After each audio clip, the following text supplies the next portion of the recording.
Très chers compatriotes, je prends aujourd'hui la parole en cette période de la célébration de la Nativité afin qu'ensemble, nous ayons à la fois un regard rétrospectif sur 2024 et une projection sur les perspectives de 2025.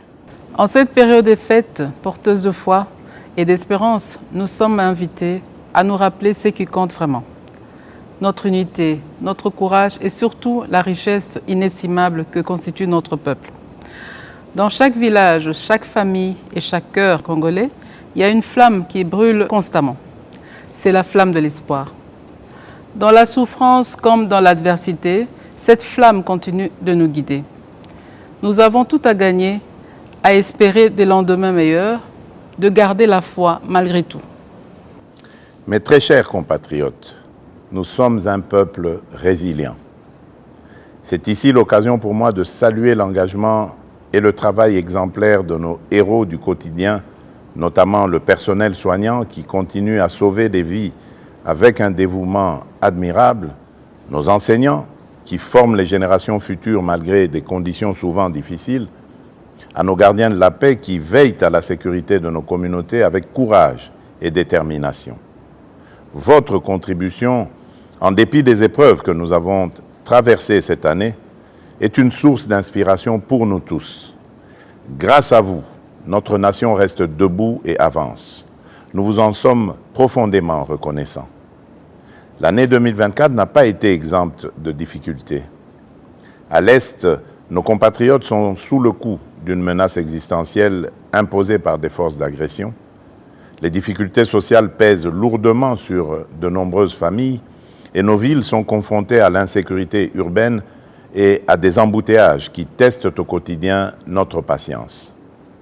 À celles et ceux qui ont perdu des êtres chers, aux déplacés internes arrachés à leur foyer, aux valeureux patriotes résistant au Wazalendo et aux vaillants soldats qui, au péril de leur vie, défendent avec honneur notre souveraineté, nous exprimons toute notre compassion, notre profonde gratitude et notre immense respect. Ce qui nous menace n'est pas plus fort que notre foi en un avenir commun et notre capacité à résister ensemble. Toutefois, malgré ces épreuves, il est important de reconnaître que notre pays progresse. Il y a des domaines où les résultats sont beaucoup plus marquants et porteurs d'espoir. Par ailleurs, les efforts entrepris par le gouvernement, bien que parfois peu perceptibles, portent déjà leurs fruits. Pas à pas, nous nous relevons. En cette période où l'esprit de Noël réchauffe nos foyers, à travers des gestes simples de partage et de solidarité, nous pouvons réconforter ceux qui souffrent et tracer ensemble le chemin vers les lendemains meilleurs. Nous sommes un peuple forgé dans l'adversité et marqué par des décennies de lutte, un peuple fier. Mais pour définitivement triompher, il nous faut réapprendre à nous unir, à cesser de nous diviser pour des bagatelles.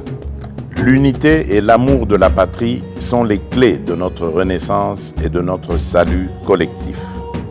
Gardons cet engagement qui nous galvanisera, car ensemble, rien ne nous est impossible.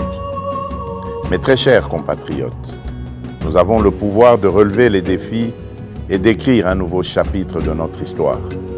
Je crois en vous, en notre nation et en notre capacité à avancer, quoi qu'il arrive.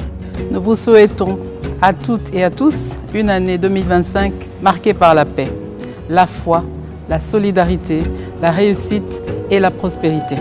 Une année de progrès et de renouveau pour notre grande nation.